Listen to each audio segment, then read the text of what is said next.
Bana, inakuwa vipi mwanahabari 254, hujambo na karibu kwenye makala hizi. Nite Fazulu wa habari 254, wengine wananiita sauti ya mjomba. Bana, kuna video moja ambayo inatembea kwa kasi zaidi ya watekwa wa kivita nchini Urusi na vile vile Ukraine, ikikumbukwa ya kuwa vita kati ya Urusi na Ukraine bado unaendelea, ambapo kuna raia tofauti ama watu kutoka mataifa tofauti ambao wamepewa kandarasi na nchi ya Urusi kuhakikisha kuwa wamewawakilisha katika vile vita ambavyo vinaendelea nchini Urusi na vile vile maeneo ya Ukraine.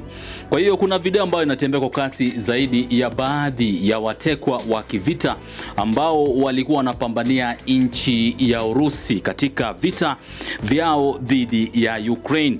Sasa kwenye video hii ni watu ambao inaonekana kuwa wametekwa na maafisa wa Ukraine na wanalazimishwa kusema wametoka sehemu gani na majina yao.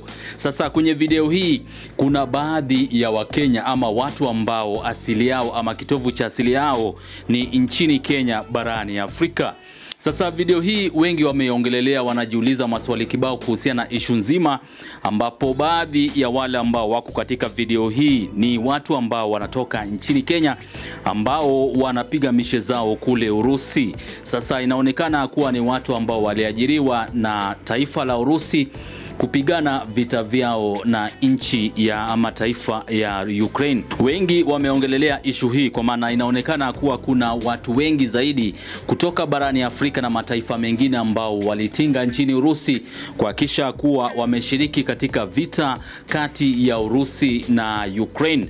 Kwa hiyo tunajaribu kufuatilia angalau tupate kujua inakuaje, kwa maana ukiangalia video hii unapata taswira kamili na hali halisi ya watekwa hawa ama wafungwa hao wa kivita ambao walikuwa wanapambania taifa la Urusi, lakini wametiwa mbaroni na maafisa wa ulinzi wa taifa la Ukraine.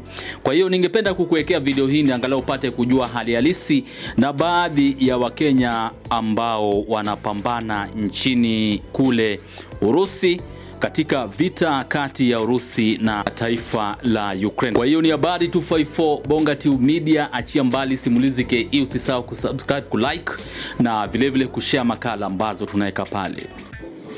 Gitai Peter Jenga, Kenya, 32. Muhammadin Khatibi, Iran. Ладно. Mutai Felix, 28, Kenya. Меня зовут Сong Changjia, мне 20 лет. Я с Китая.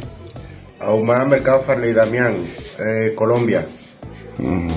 Виталий, 49 лет. Православный. Мне 20 лет.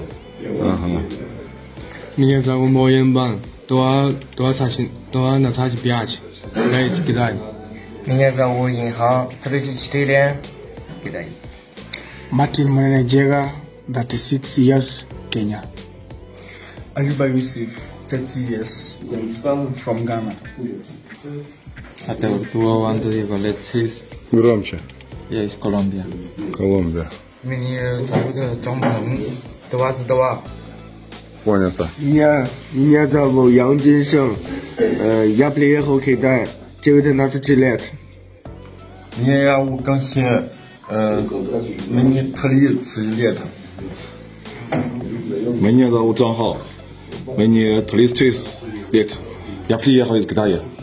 Меня зовут Зейд Ахмед Халид, Араб Египет, 23. По-русски? Ну да. Меня зовут Жалил, 35 лет.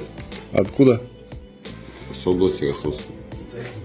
Ты хотел за иностранца прокатить? Меня зовут Рана Имдаджуэл, мне 26 лет, я приехал в Бангладеш. Понятно, нахуй, что Ельченко Антон Валерьевич, 38 лет. Православный? Да, 38 лет. Ебать тебя потаскало. Тимофей, 19 лет. Откуда? Свердловская область. Какая? Свердловская. Ага. Надеюсь, Сергей Андреевич, город Новосибирск, 43 года. Ага. И ладошки будут жопой вонять, будешь так стоять. Блин, мне майка спина поболела. Да вообще похуй.